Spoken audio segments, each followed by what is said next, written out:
What is going on, guys? It is Cole here of the Steel Guitar Podcast. Hope you guys are doing well. And today is our 20th episode, man. Wow, I never thought that necessarily that I wouldn't get here. It's just I never would have got here as fast as I did. Like Josh Turner once famously said, I got here as fast as I could, right? Dude, it's been kind of a wild ride here last month and a little bit. And progressing pretty far into it. Just got the shop opened, the merch shop. I got my samples in today. The hats look amazing. The shirts look really good, and the sweatshirts feel amazing. They're very warm. I would recommend them for a summer day, really. It's pretty extremely warm. But I'm wearing one right now, actually, trying to see how it feels, and it feels really comfortable. It'll feel a lot better, of course, in the wash. Get that detergent and stuff. Makes it smell real nice. But today is the 20th episode, and as I promised, today will be a Q&A. I've had a few questions, not entirely a lot, but as I get more, I'll add to this recording. And we're going to go from there. So, first question comes from somebody that's very important to me. It's from my mom. She actually posted a question. And honestly, I feel like this is the most fair question and the most, baseline question that you could ever ask, but yet it's so hard. Is who's your favorite artist and why? I always feel like that's a loaded question because everybody goes through stages in life where a certain artist may hit a little bit different in their life. Sometimes Cody Jinks might be my man when I'm having, a little bit of a good time. And then Ward Davis on the other side, whenever I'm having one of those really dull months, Ward Davis might be one of those guys. And of course, Josh Turner has a special place in my heart, and so does Rodney Atkins growing up. So it's really hard to choose a particular artist. I sit here and I haven't conquered, and I guess I'll have to just take the cheesy way out and give you a couple. For just being overall 100% most of the time, I can never really go wrong with some Cody Jinks. I always enjoy me some Cody Jinks, because his variety of music in his albums is not just the same stuff every single album. It's not just sadness, sadness, sadness. It's a little bit of happy sadness, lone songs, but no partying songs, which I'm great with. I'm not a big partier, obviously, as you can tell. Cody's probably my number one, and the reason I say he's number one is, A, he got me back into country music when I was about to be essentially done with it. I was about chalked up with it because I didn't want to hear any more of the stuff that was coming off Music Row. But if we're talking about prestigious artists, like artists that are well known, I would say Alan Jackson's probably my favorite artist of all time. Being growing up mainly in the 2000s, I was born in '98, so I wasn't really there for most of Alan's luxurious days, his glorious days, but I've always heard his music because he was always big in the 90s. He was played in the 2000s a lot. And I remember that my mom had the Good Time. Had the Good Time album. And Sissy's song used to always play. And I always used to hit a little bit different because it's just one of those songs that you don't hear on the radio. But my gosh, man, it has that deep meaning. And that's what kind of made me chase listening to albums and going through albums and hearing different songs that you wouldn't necessarily hear all the time because, they don't play everything on the radio from every particular person, but some songs just hit a little bit different for you. And that's why deep diving into albums and discographies can be very fruitful. It can be very enlightening in a way. Cody, Alan, and if we're talking about the OGs, most people would say Johnny Cash, and I do love some Johnny Cash. Johnny Cash is really good in my mind. But I don't know, it's just something about Merle Haggard, man, that always hit me a little bit different. It's hard to go wrong for any of those in that era, but hearing the Silver Wings, man, every time I hear Silver Wings, I'm like, gosh, man, I love that song. Still a crime that song never made it to number one. But I have so many artists that I listen to day by day. It's kind of a crazy time when it's listening to artists because I can listen to multiple genres, but when it comes to country music, I listen to multiple people in the genre, and it gets kind of discombobulated because some days I will like to listen to, like, Brian Martin, for instance, or I would like to listen to David Allan Coe, or I like to listen to Alan Jackson, or I like to listen to George Strait, and then it's to Cody Jinks. Then it might be to Ward Davis, and then it might be Josh Morningstar. Then it might be, insert all the other artists. It's just a pinball machine of just constantly going back and forth. So that's kind of where I'm at with artists. So I appreciate that question, Mom. I love you, and thank you for your insightful question where I had to actually sit there and talk about a few of the artists that impact me so much in my life. But yeah. So the second question that I have is, why do we call it country music where every country has music? That's one question that I got from my friend Josh in California, which is a interesting question in itself because, I mean, if you sit here and think about it, you can think of it from two different avenues, right? You have country music as every country has, music. And why is it called country music? Well, that's just a deeper, broader question of, well, every country does have music, yes, and I'm talking, actual countries, like United States, Canada. But why is ours called country music? Well, it's not really that first avenue. It's that second avenue of country being rural area. And every single place has a rural area. I mean, if you don't have farming, you don't have crops, you don't have food. Therefore, you die because you have to eat, believe it or not. And you can only eat, certain things, so much meat in your life without, dying. I do love me some meat. One thing about that question is, yes, country music, there's countries everywhere, and when I mean by countries, I mean country areas in every single civilization, because it's just there, man. And that is what I feel like we can play on the podcast a little bit more, is I can actually go about and search up different country music cultures. And of course, there's that language barrier for me, so that would be the tough part about it. But then sitting there and learning how our country music here in America compares to country music in other countries. However, the reason that we call it country music is just that. It's centered around being in the country, in the rural area. So therefore, farming, tractors, there's just a culture around being Southern. And being Southern isn't necessarily a thing where it's a geographical thing, right?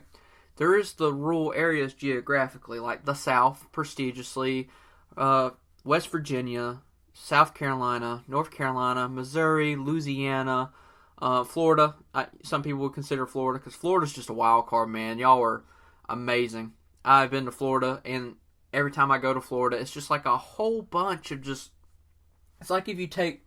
I have a little shaker of my drink right here, as you can hear.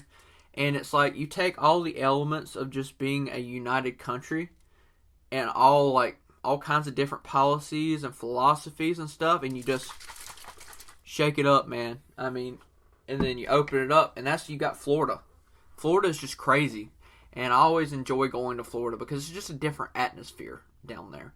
I can't say anything about living there because I've been down there for a couple weeks at a time, maybe. And it just always seems like a very interesting place to be. And plus, there's amazing fishing there. Of course, in the ocean and in the ponds and even in the freaking ditches on the side of the road. I've seen people pull out a rod and fish in the ditches on the side of the road, pulling out largemouth and peacock bass and stuff. It's really cool. But every single state, even in America, has rural areas. Some are a lot smaller than others, but we do have rural areas.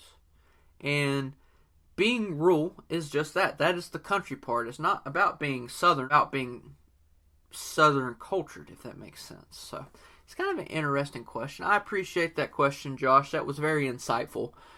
One for me to think about and actually talk about to the viewers. The next question comes from a question off Instagram from Austin. And Austin today, he's actually a friend as well, but Austin actually asked the question on Instagram, so I want to introduce him as Austin from Instagram. He asked me the following question, right? He said, how would you measure success in country music when certain artists won't hit it big on the radio? This is a very interesting question, right? And I would say that measuring success isn't just all about record sales. And I would say majority of the time, being on the radio equals selling records. And selling records does not equate of being real necessarily country, right? Anybody, I actually shared a reel on my Instagram story the other day of someone that was essentially making fun of the extent of writing country music, right? Writing country music because you can write country music in a certain formula and it equates to success on the central sales of a album, and then the sales of the album essentially equates to being on the radio. And being on the radio doesn't necessarily mean you're successful. It just means that you're successful at selling your records. Being successful is, of course, an opinionated thing, and I think deeming being successful is, especially in country music, is you are authentic. You are yourself. You are not trying to act like somebody that you aren't. And I will say most of people on Music Road today that are producing music for the face value of it being popular are not themselves. They're not authentic. And you can kind of tell that when it comes to the songwriting, because there's not much going into that, right? There's not much soul that's going into their writing. So that's one thing that I will say. First, I think the second principle of success is just that, being successful at people liking your songs. So I will say that we have the traditionalists, right? Us traditionalists do not like mainstream country music that comes off. The people that like mainstream country music tend to also like the traditional stuff that's coming out, right? They like both sides. So I would say if you can essentially get the traditionalists that love country music and listen to country music to enjoy your music, that you've done something right and you are closer to being successful. Number 3, I feel like when it all comes to a head, if you are making the music that you love, the music about you, and the music that other people can relate to and feel and actually have emotion other than just doing pointless, like driving around in a truck, I'm drunk, whatever. Yes, that's a part of country music, but that's not making people feel, man. Is the freaking song, man. Song about, at the end, you got mama being drunk, got run over by a train. That is making fun of what people think that country music's about, because that's not what it's about. It's not about just prison. It's not about getting drunk. It's not about trains. It's not about mama and daddy. It's about being you, authentic, country, rural, whatever. That's what it's about. And if you can be successful selling out concert venues, even if it's small little concert halls, if people come listen to your music in general, and people can relate to your music, I feel like that's the most important part, is if they can relate to your music and you do something impactful in people's lives, being able to help them in some avenue and way, that is being successful. That is the true root of successful music. Not just country music, just music in general. So, thank you, Austin. This next question is a doozy, and this one's sent by someone I went to school with. His name is Josh. He's always been a real big country fan. Me and him's always rode down the road and listened to some country music, and he likes to listen to a variety, we'll say. And Josh asked this question, and it's a very insightful question, right? Each decade we see a transition in music, and this is true in every genre. And him and other people say that 90s country music is the gold standard of what country music should sound like. So, I will stop right there. Everybody's golden era or their golden standard of what country music sounds like is different. I will say vast majority of people do believe that the 90s is the golden era, but that's because most people that grew up in the 2010s, the 90s would be the best era of country music. But then you have people that grew up in the 90s and 2000s, or just the 90s, that might say 80s is. And then 80s might say the 70s and the 60s are. And then before that, the 20s and the 30s. Everybody's opinion on the gold standard of country music is different. The most universal answer that I've ever heard is the outlaw movement. However, that is just what it is. A gold standard is an opinionated term. The golden era, right? I think, in regards to popularity, sure, the 90s is probably the peak of country music. To be what it sounds like solely, I don't think so. Not necessarily. But that is an interesting point to bring up. So he has three parts to this question, A, B, and C, right?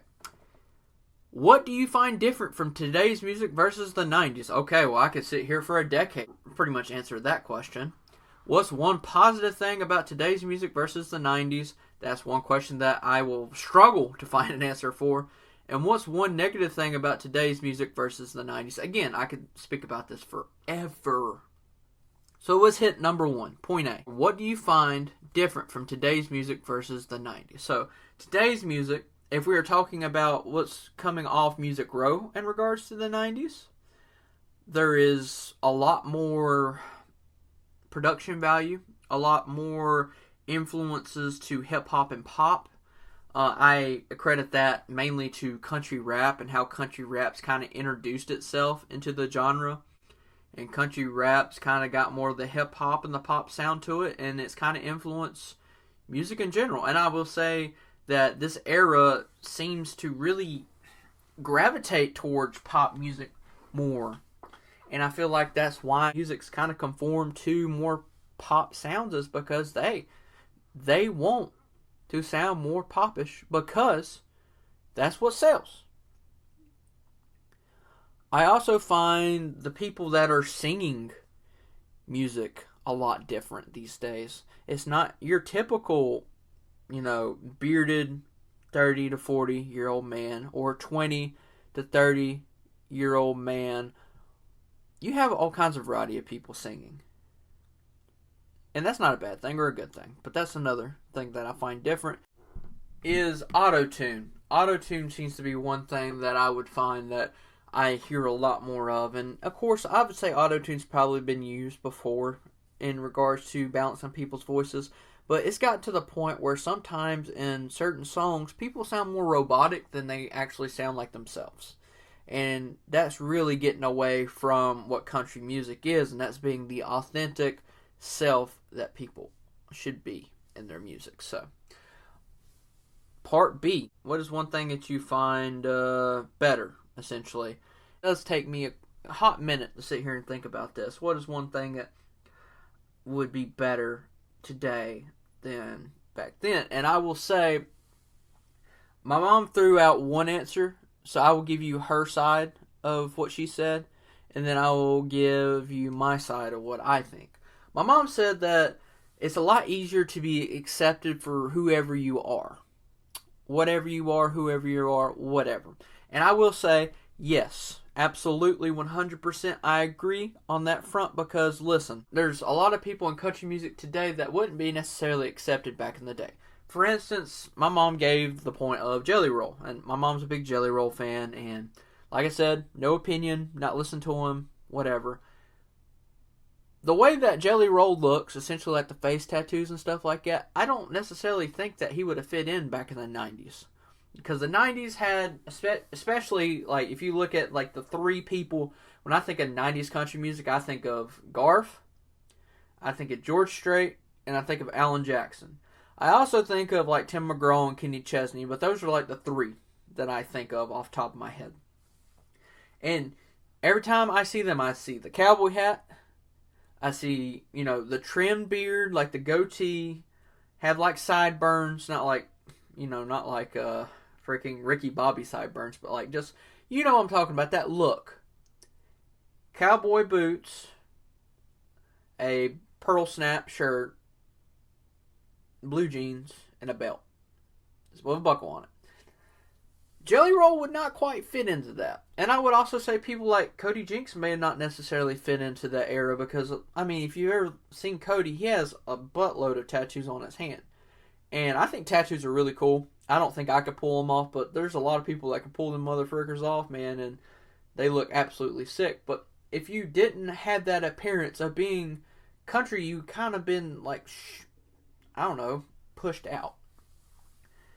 And then my side of it is, I think it's a lot easier not to be popular, but it's a lot easier to get your music out there because you have platforms such as Spotify, you have Apple Music, you have YouTube, you have all kinds of different avenues that you can go and record yourself, and you can post up your music and people can find you. Other people can recommend you. You have Instagram, you have Facebook, you got all kinds of social platforms where you can reach out and build connections with other artists, go tour with other artists. People can find you. Back in the 90s, it wasn't that easy. People either heard you in concert and they liked you, or they heard you on the radio when you made a record and liked you, or if somehow they got a random album from somebody, they could figure out they liked you that way. The accessibility of being able to find people these days is absolutely amazing. I can find people across the world playing country music. And one instance that I will say, and this is just one guy that I've not talked about on the podcast before, but I really do like his music, is his name is Gabe Lee. And I would have never, ever heard of this man if Spotify didn't exist. Spotify recommends a lot of artists to me. Shuffle aspect. I don't listen to like the radios that are on there, but somehow his music came up after like my playlist ended. It started doing like a recommended shuffle after that, and I found him. I'm like, this guy sounds pretty cool. And I listened to one of his albums. I'm like, this dude's really, really good. And he doesn't fit that natural, traditional country music mold in the 90s. So when we come to like the music itself, which we'll get to the worst parts, which is the second part, part C, or the third part, part C, I think everything is no. I think my main complaint with country music now compared to the 90s is just that is the songs don't hold the values of what country music is. The soul is not there for me. Like Chris Stapleton, absolutely. Luke Combs, sure. But like, if we're talking about 90% of what's coming off Music Row, there's no soul to the music, there's no heart to the music, and there's just nothing there. It's empty words to me. And that's my main complaint with modern day country music, or country pop, bro country, whatever. There's just too much nothingness there.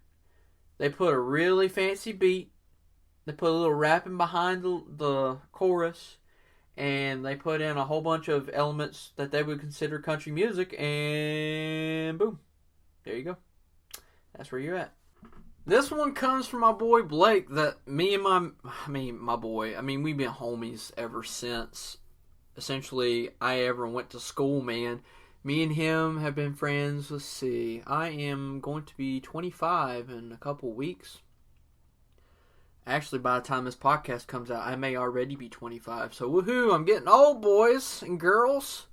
I'm getting excited. I can't wait till, I hit 30 and I'm like, well, so I got maybe 30 years left. This is great. But, me and Blake's been friends for a long time. I would say close to 21, 22 years. And he asked the question, and this is a really good one.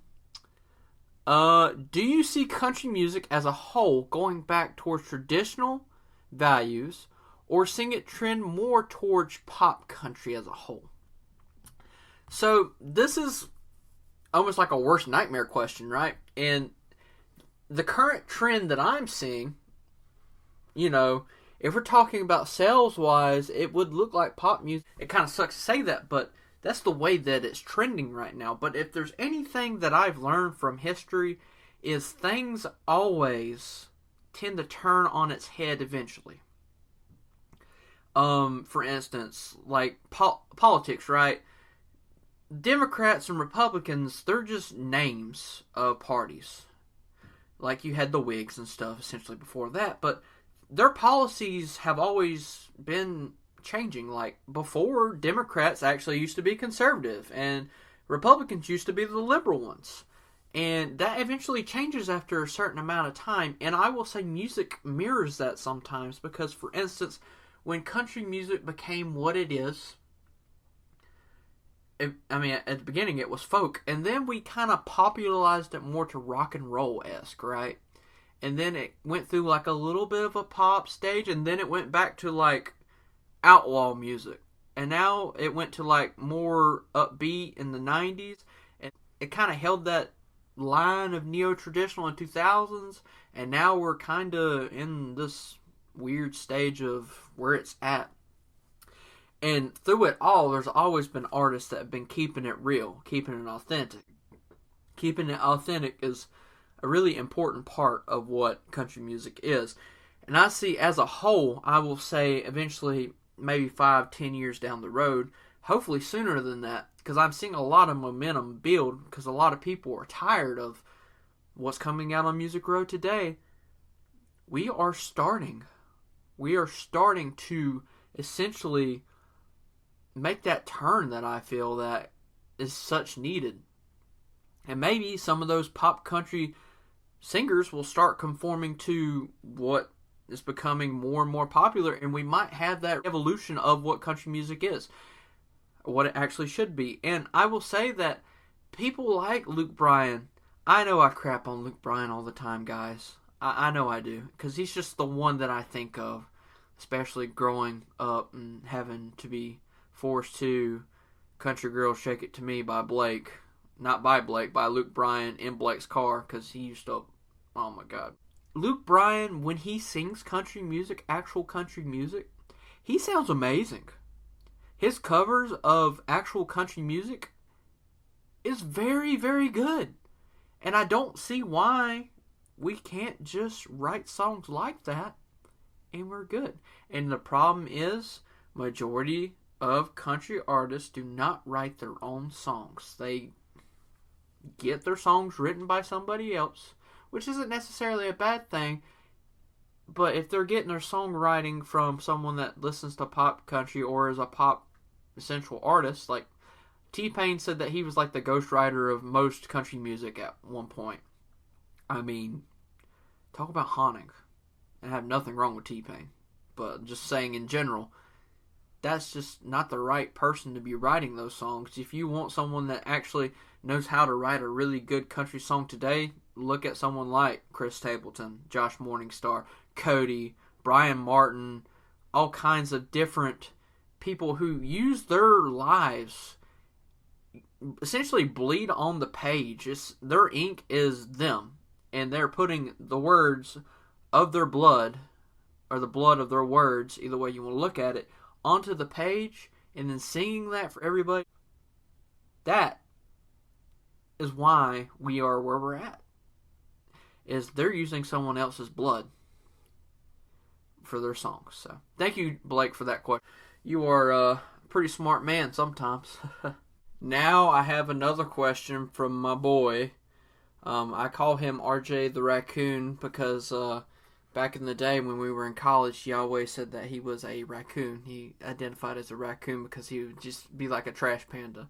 But his name is Spencer. He asked me the question, what do I feel about traditional country music artists today? He named a few. He named Cody Jinks, Tyler Childers, and Zach Bryan as his three.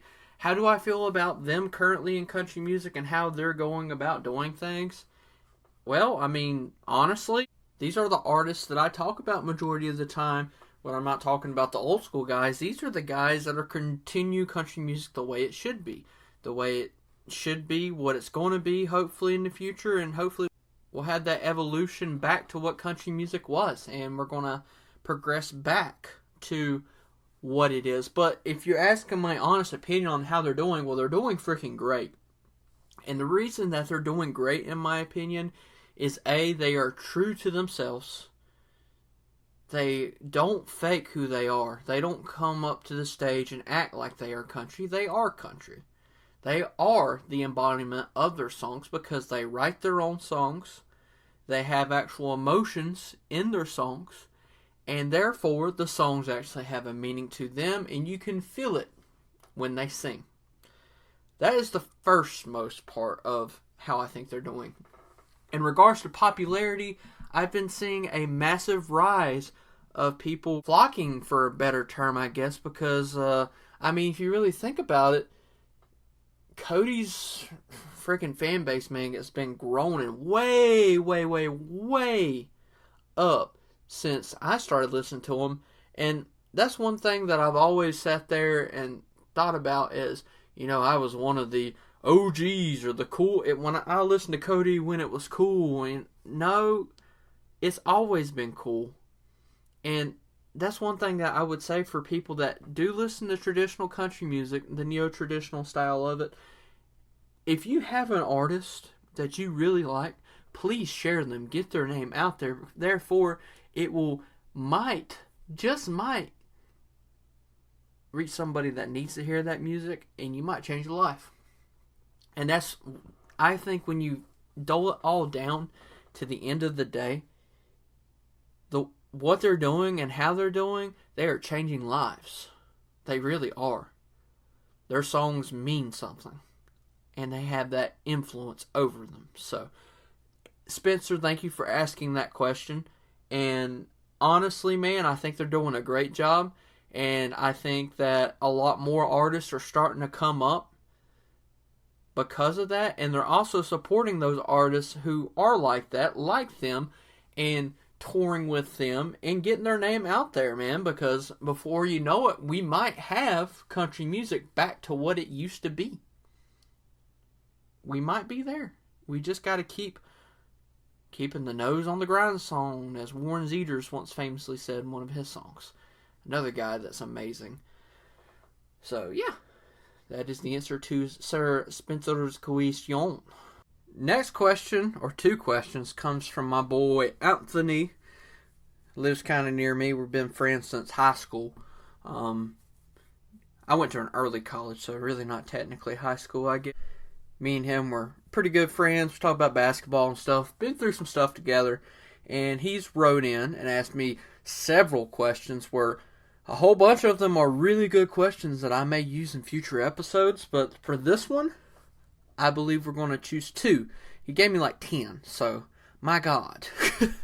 Like, chill, man. Nah, I'm cool. I'm glad you're asking these questions because it helps me kind of know the direction that I may need to go into in regards to the podcast. So thank you so much for listening intently every week and being here. And so he asked the question, okay, if I could have a dream concert that I could go to, who and what would it be? You gotta think about all the years of country music, all the intellectuals, all the amazing songwriters. Oh my God. There's too many to make this concert happen, right?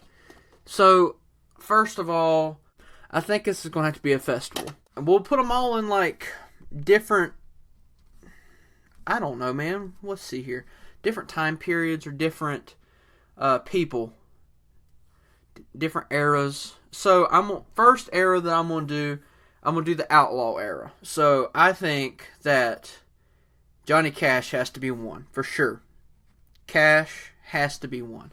With all the amazing songs that he's produced, helped written, and if you include Johnny, you might have June there with him. So you get 2 for 1 in that regard, right? Because, she's probably going to be following him around. The prime era of Johnny Cash. So definitely Cash number 1.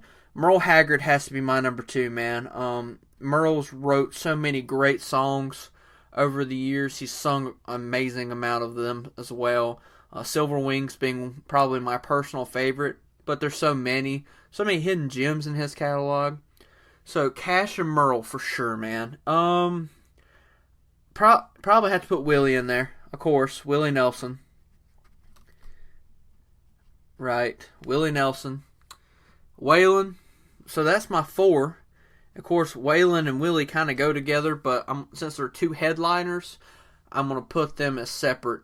Then that 5th slot's going to be the hard part because there's so many great singers, great minds, like Kristofferson, man, one of the best songwriters of all time. But if this is a concert and we're going for pure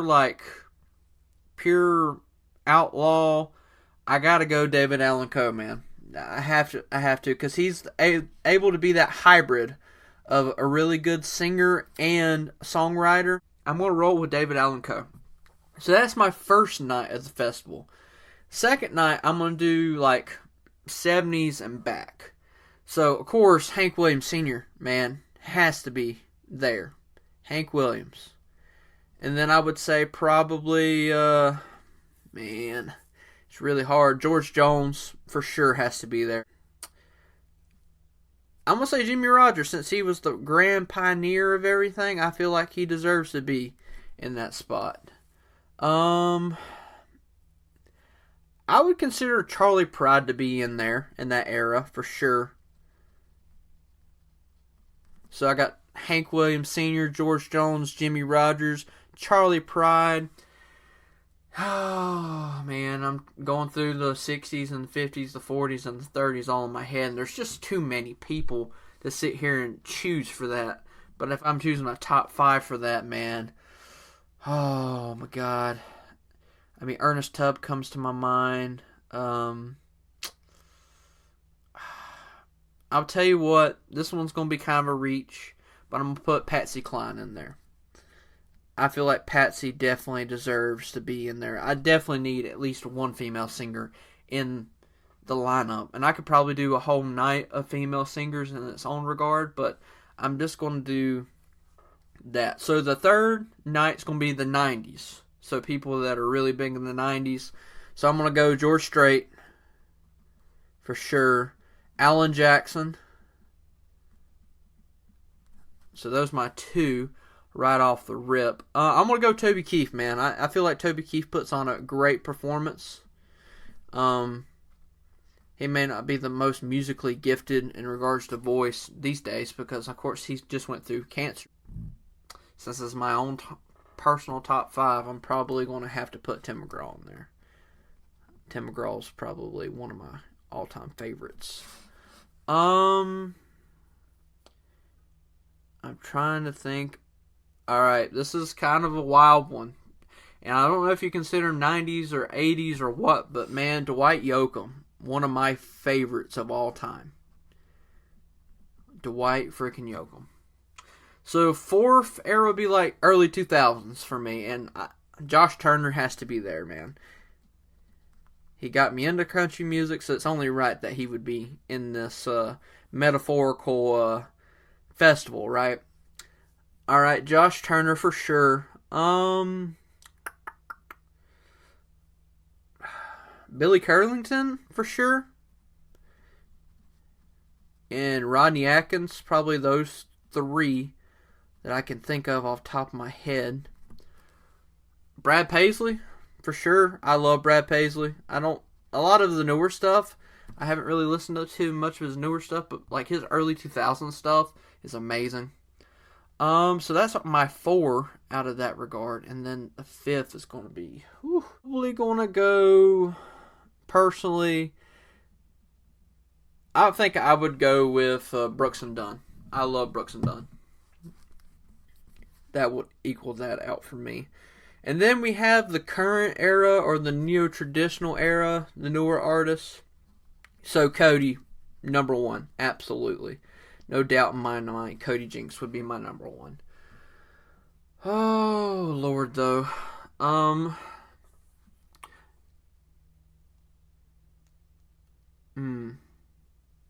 Josh Morningstar. I really love Josh Morningstar, what he brings to the table. He's very charismatic, a little bit different, and it would be definitely a different show up there for everybody to see. Ward, gotta go Ward Davis for sure. And then I have like a slot. These last two slots, man, are so tough. So tough. There's so many good artists that you could put in these last two spots. I think I'd throw the Stillwoods in there. I think I would for sure. Stillwoods put on an amazing show. And from what I see, to end it all up, for me, this is a personal pick. Casper McWade for sure. But if there's a sixth spot, I would probably say Warren Zeters. Warren Zeters has a very charismatic voice, and he's amazing in person. But I think Casper McWade, for the personal stuff that I have with his music, I think that's what I would go with. So that is my festival of 5 days, 5 artists a day. And that's not including openers, but that's just my dream booking, man. If I could go to a festival 5 days, that's what I would do. All right, so which country music songs do you think have become anthems or symbols of country music? So there's so many songs that could fit in this category, absolutely. So number de uno, I think Take This Job and Shove It, that hold that high regard because the relatability for like the blue collar worker that listens to country music. I feel like that has to be up there. And that's one thing about the Country Classic series, I guess, is I am choosing a lot of those songs. Let's see. Lord Have Mercy on the Working Man. I feel like that's definitely a anthem of the people, the blue collar people. Courtesy of the Red, White, and Blue by Toby Keith. I would say that one's most definitely, that's like bleeds Red, White, and Blue. And then if you're going like older eras, man, I would say probably I Walk the Line's probably one of those staples about being true to your Southern values of marital commitment, I guess. That would be a good one. I would say Friends in Low Places. That's definitely a anthem of the South, talking about how we all have friends that aren't necessarily like high up there, but they're good friends true to their value. Country Roads, Take Me Home by John Denver. That's probably one of the most popularized country songs of all time. So when someone says, what is country? Take Me Home, Country Roads is usually one. And there's a lot of people that's covered that. And that's one that really does talk about that you can never truly get away from that metaphorical physical home, because you always find your way back home regardless of where you go. So even in the metaphorical or the physical sense. So when I think of anthems, I'm thinking of like songs that encompasses what country music is, right? Like what is that song, those songs that you hear that are like, okay, that's country music because of it follows that criteria. Not necessarily that All My Exes Live in Texas by George Strait. Absolutely. And on top of that, Mama Tried by Merle Haggard. I feel like that's one that I would probably throw up there. So I'm going to probably hang it at that. I think those are some good songs. The majority of them are 90s and 80s. So my bad on that. But, I also will say Country Boy by Aaron Lewis. Talk about a song that talks about being just that country. So that's a really good one to end it on. I would say that almost puts it to the T of what country music is and what it should be. So, especially the version that has George Jones as the devil. It's a very interesting piece. So, thank you, Anthony, for the questions. I appreciate it, man, and I hope I answered them at least decently. So, all right. So I have one last question here, and I opened this Q&A essentially to anybody. It was on my Instagram story, so if you guys are not following me on Instagram or Facebook, it's in the link tree down below in the description of the podcast. Make sure to follow those for little fun clips and reels from concerts I've went to and whatnot. So actually going to a Thomas Rhett concert tomorrow. Sure you guys will hear a podcast about the experience there and kind of talk about my essential diving into the enemy lines, right? So I wouldn't say Thomas Rhett's necessarily a traditional, neo-traditional country singer by any means, but I'm going to jump in there and see, you know, kind of what's going on. What is there for people to enjoy? Like, what's there? So we're going to see about that. Now, the last question comes from Christian, and essentially he threw the frickin' reverse Uno card at me from our episode. If you've listened to episode 13, I do believe it is, about the Josh Morningstar and Brother Wilson concert. I asked him this same question, and this is not the universal question of the podcast because it's too broad, and I answered that kind of, sort of, in episode 1. But episode 13, I asked Christian if there is one country song that embodies country music to you, who is it by, and why that particular song. So he said, alright, not to be that kind of guy, but I'm going to be that guy and ask you the exact same question, which is, I mean, I'm not trying to, you know, puff my chest out or anything, say this, but it's a good question. It really is. It's one of those deeper questions that you sit here and think about, like, okay, yeah, I could hear that, I can see that, and that question really takes a lot of sitting there and thinking about. And thankfully, I've had majority of the day to sit there and think about it because he gave me the question this morning, and like I said, I've read these questions and been answering them on the fly pretty much, except for this one. And the song, I guess, for me, that embodies country music, it's very hard to choose because you have your favorite songs. You got songs that have essentially the 3 cornerstones, pillars of country music. A couple that, there's a couple of them that I think about. He Stopped Loving Her Today by George Jones is one that I think about to this day, because that's such a deep song and very heartbreaking song, absolutely. Ring of Fire and I Walk the Line are the other 2 that come to my mind, and all 3 of them will be in the Country Classics Essential podcast, so I hope you guys have been keeping up with that series. It's been an enjoyable series to dive into the country songs that made country music what it is today. And I'm gonna go with, I gotta say, I Walk the Line. And there's a couple reasons why. So of course, there's not really the heartbreak there, but there's that potential for it to be if you don't walk that line. And I feel like there's multiple ways you can look at that song. You can look at it from the baseline of I Walk the Line. Baseline, that's pretty bad. It's a pretty bad joke. You can look at it from essentially the principle of what it's talking about is I walk the physical line or the metaphorical line of this love. I do everything right because the woman that I love is just that, the woman I love and adore.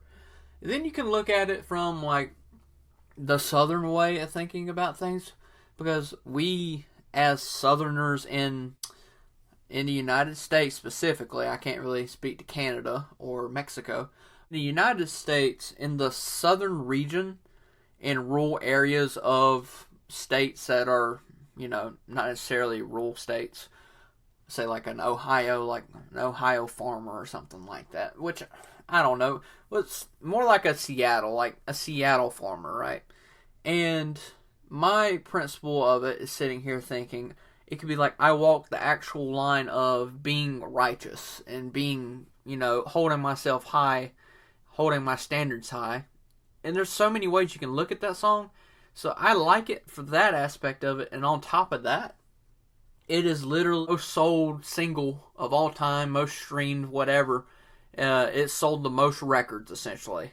And to think that a song back then still outsells songs that have come out in the modern day and age where A, there's more people, B, there's more ways to buy the music, and C, there's more avenues to, get your name out there than just the radio.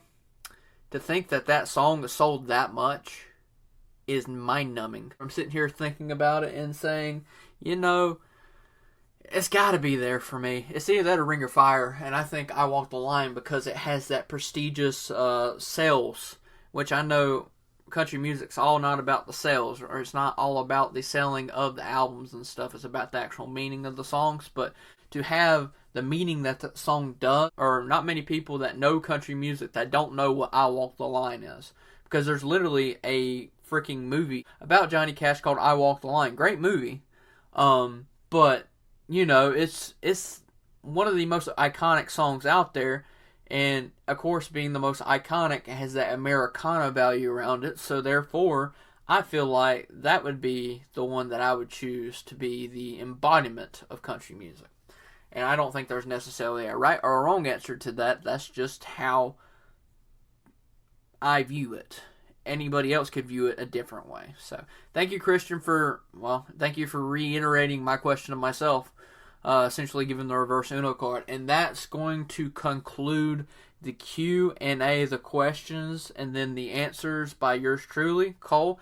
This has been Of the Steel Guitar Podcast. Thank you guys so much for 20 episodes, for over 500 downloads, for being here, listening, hopefully being able to escape whatever you have going on in your life, and sit here and enjoy and talk about country music. And I always say, if you guys do not mind, if you haven't, please reach out to me. Let me know how I'm doing. It's a simple email, simple Instagram message, whatever you need to do, whatever way that you can communicate. I would really appreciate the feedback. Of course, you guys leaving the Spotify reviews and the Apple Podcast reviews, thank you so much. Have a lot of cool stuff coming up. I have a few potentially interested guests. I don't know, it's really hard to get guests on here because there's so much that you have to do to get in order to schedule, right? Because you have a schedule yourself. Artists are always on the road, so there's never really almost any free time. On top of that, you know, that free time they would want to spend with their families and stuff. There's not much time for sitting down and being like, okay, I'd like to talk to you about this. Which I perfectly understand, but I do have a couple of people interested on coming in the podcast, which is awesome, and I really, really hope that goes well. I hope I can get at least one of them in the next few episodes, but I have some stacked up already recorded that are really, really good. I'm looking really forward to the ones that I'm putting out, especially my next deep dive discography on a newer artist. It's going to be great, guys. So, thank you so much. All my links are in the link tree in the description. It's got the Spotify playlist for the Country Classic. It's got the podcast link for every single available platform. Apple Podcasts, you know, go down the line, it's there. On top of that, it's got the merch store. And the merch store is there for just, you know, if someone wants to support me in another fashion, it's there. And your main support that I appreciate is your feedback, commitment every 2 days a week to come listen to me, man. It means a lot to me, and I appreciate every single one of you guys, because you guys are what's keeping country music alive. I always say keep country music alive, and if we really deep dive into that central question or remark, the reason that country music is still alive is because we, as people, do not want to lose it because it means so much to us. There's a reason why this music hasn't died. The traditional sense is a dying art, you would say, but it's starting to look like it's going to be on the up climb here lately. And I'm seeing a lot of newer artists playing older music or older style music, and it warms my heart, and I can't wait. I cannot wait to have more and more people to listen to and really appreciate. So thank you guys so much. I know this has been a long podcast, the longest one I've done. However, I appreciate your attention, your respect, your thank you from the bottom of my heart, and I really truly mean that. I can't even describe it, guys. I'm so happy just to got to 20 episodes, and I will say it as we always do. I feel like it's a tradition at this point. Keep country music alive, baby. Adios.